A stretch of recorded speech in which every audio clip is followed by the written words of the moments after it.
Salam yoldaşlar, hər vaxtınız xeyir olsun. 6-cı siniflər bilirik ki, monitorinq verəcəklər və onlara dəstək olmaq məqsədi ilə mətn işləmə qaydasını, mətndən cavabı necə çıxarmaq lazımdır, onu öyrətmək istəyirəm. Çünki fikir verirəm ki, 6-cı siniflərdə oxuyub anlama aşağı səviyyədədir. Bunu vaxtında düzəltmək lazımdır. Yəni monitorinqə qədər qabağınıza çox müddət var. Yəni düşünürəm ki, düzəltmək olar. Məsələn, mətn 1-dən başlayaq, yavaş-yavaş özümüz üçün mətni təhlil eləyək. Telefon səsi ötürmək üçün istifadə olunan cihazdır. Baxın, cümləni deyib, oxuyub mətni keçmək olmaz. Bir qırağı qeyd edirik özümüz üçün. Nədən söhbət gedir? Telefonla. Bu cihaz indiyə qədər uzun təkamül yolu keçmişdi.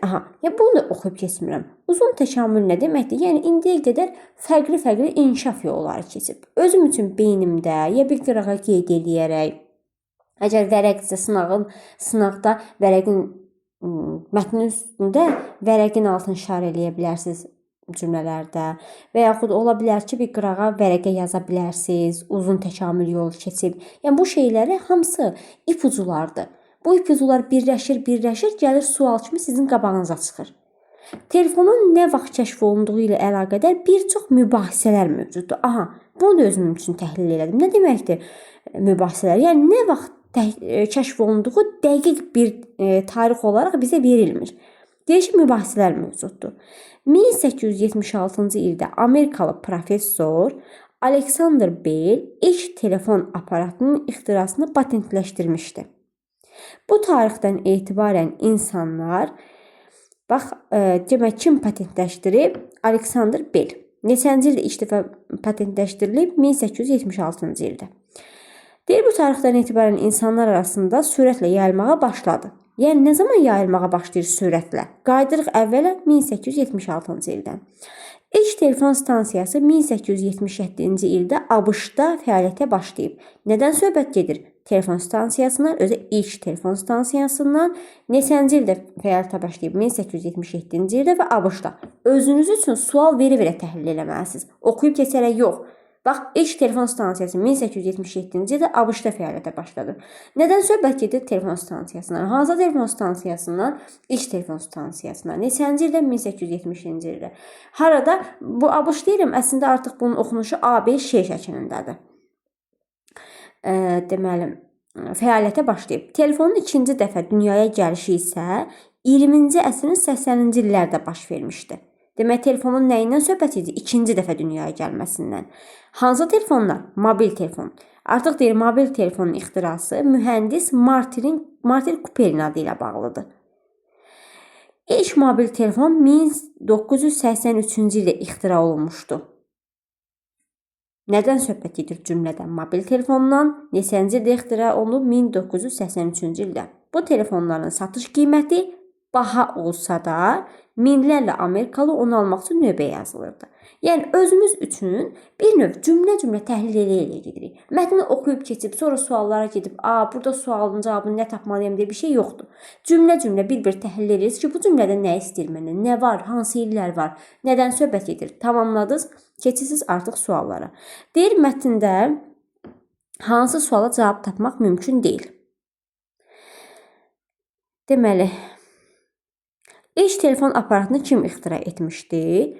Bunun var da, ilk telefon aparatının ixtirasını patentləşdirib Alexander Bell. Bu var. İlk mobil telefon necə adlanırdı? Yəni, burada onunla bağlı bir məlumat özümüz üçün təhlil elədikmi, eləmədik? Cavab B variantıdır. İlk telefon stansiyası hansı ölkədə yaranmışdı? Baxın, görürsünüz? ABŞ-də dedim, ABŞ-da. Bu var. İlk mobil telefon kim tərəfindən ixtira olunmuşdu? İlk mobil telefon, baxın, mobil telefonun ixtirası mühəndis Martin Cooperin adı ilə bağlıdır. Bu da var. Telefonun ikinci dəfə dünyaya gəlişi hansı illəri əhatə eləyir? Onu da göstərim. Telefonun ikinci dəfə dünyaya gəlişi 1980-ci illəri əhatə eləyir. 80-ci illərdə baş vermişdi. Bu da var. Demək, B variantının bir variantında olan sualın cavabı yoxdur. Keçirik 2-yə. Hansı hadisə daha əvvəl baş verib? Yenə də mətni açırıq, qoyuruq qabağımıza. Yəni, Allahdan vəh gözləmirik ki, gəlib bizə deyəcək ki, cavab budur. Özümüz baxmalıyıq da. Demək, burada baxırıq. Hansı hadisə daha əvvəl baş verib? Mobil telefonun ixtirası, bax, mobil telefonun ixtirası buradadır. İş telefon aparatının ixtirası o 1876-dır. Bax, 1800, lap buraya yaxın, 1876. Mobil telefonun ikinci dəfə dünyaya gəlişi, bu da 1980-ci illərdir. Daha sonra telefon, yox, mobil telefonun ixtirası 1980, hətta 83-cü ildir. Telefonun ikinci dəfə dünyaya gəlişi yenə 1980-ci illərdir. Orada yazılıb. İş telefon stansiyası. İş telefon stansiyasına bax 1877-ci. Hamısının tarixi qabağında var. Sadəcə düzmək lazımdır. 1877-ci ildə telefonun bütün dünyaya geniş yayılması, bunun tarixi verilməyib, yəni sonraşı dövrlər üçündür. İndi hansını götürürük daha? İş telefon aparatının yaranmasını götürürük də. İş telefon aparatı yaranır 1876-cı ildə, ondan sonra 1877-ci ildə 1 il sonra telefon stansiyası yaranıb, hamısı mətnində var. Bax, altın xətt deyirəm. 76-cı ildə yarandı, 77-ci ildə stansiya yarandı.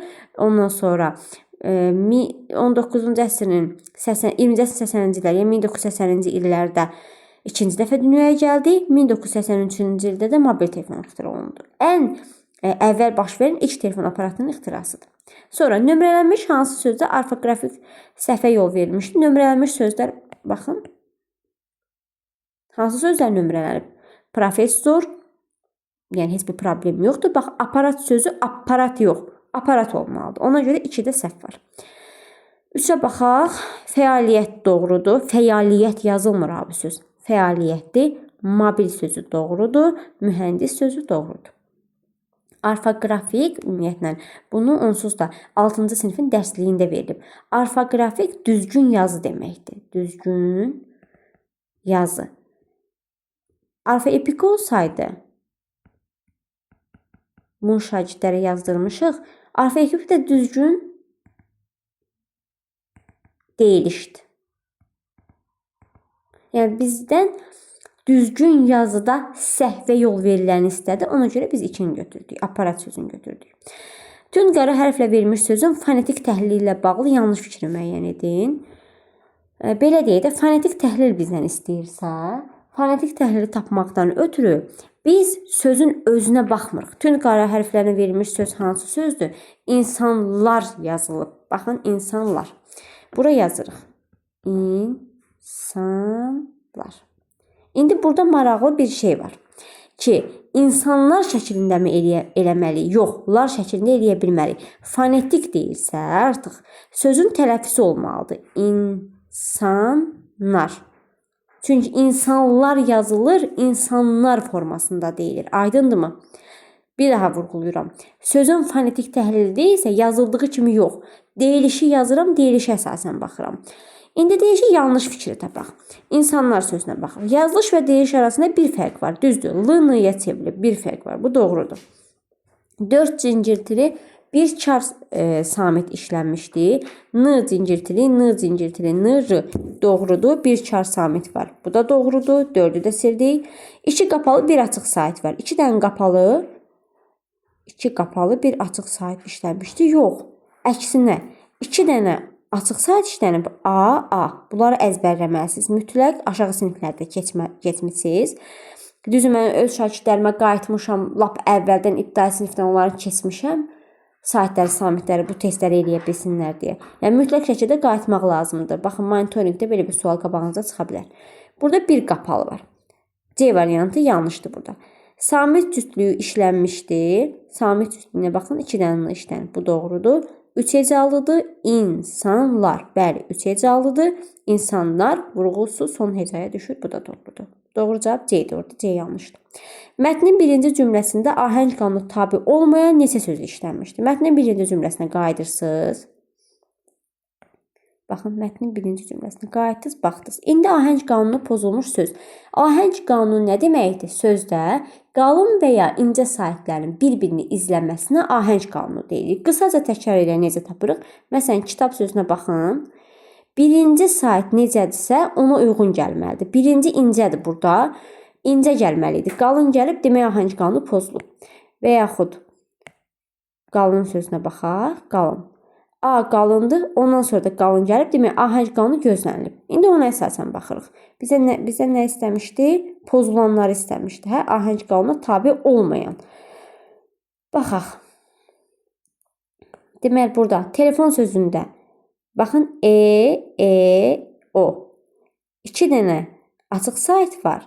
Gəlibsə incə gəlməlidir. Bir dənə də qalın gəlib. Demək, telefon sözündə pozulub, səs sözündə pozulmayıb, ötürmək sözündə pozulmayıb, incədir. Üçün ikisi də incədir. İstifadədə pozulub. İncə, A qalın. Bunu götürdük. İstifadə olunan, bu istifadə olunmaq ikisi bir sözdür əslində. Mürəkkəb sözdür. Bir də cihazdır. Var, A var. Bu da pozulub. Neçə söz elədi? Telefon, istifadə olunmaq və cihaz. Və burada oldu 3 söz. Bu qədər. Növbəti dəfədə də mətn 2-dən başlayarıq. Bu şəkildə davam etdirərik. Sağ olun.